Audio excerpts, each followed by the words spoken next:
trip, what do you see as the most important, just on the trip, what do you see as the most important thing about the trip that you're about to go? So I think importantly, well, there's a number of contracts that will be signed, particularly for the Aerotropolis. That's a major source of investment, particularly Japan, because for me, and what is lost on many people is Japan is still our major export destination.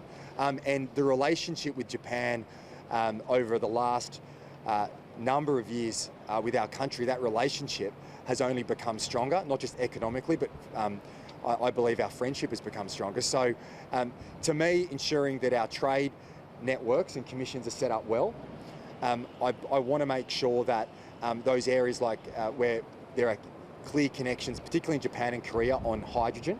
We put significant investment into our hydrogen policy here and the future of energy generation. So that's something that both Korea and Japan are very interested in working with New South Wales on.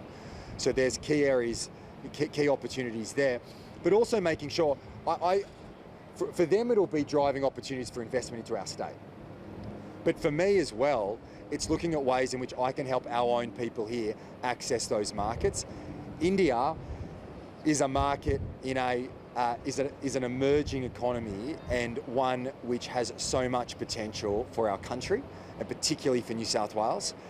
And that's not something that's going to happen overnight, but in a world that is changing, for the next 100 years, the markets that we will have access to, particularly India, is going to be crucial for our people. And that's why we've set up a trade commissioner in India. I think we'll have the leading office there in the country. And that provides a real opportunity for us going forward. So hopefully, obviously strengthening our ties diplomatically, working on agreements that we'll sign that will drive investment in to our state, but also making sure that that trade network is moving ahead well to give opportunities for our people to access markets they haven't had access to in the past. And the other thing is, because for too long, New South Wales has been too slack.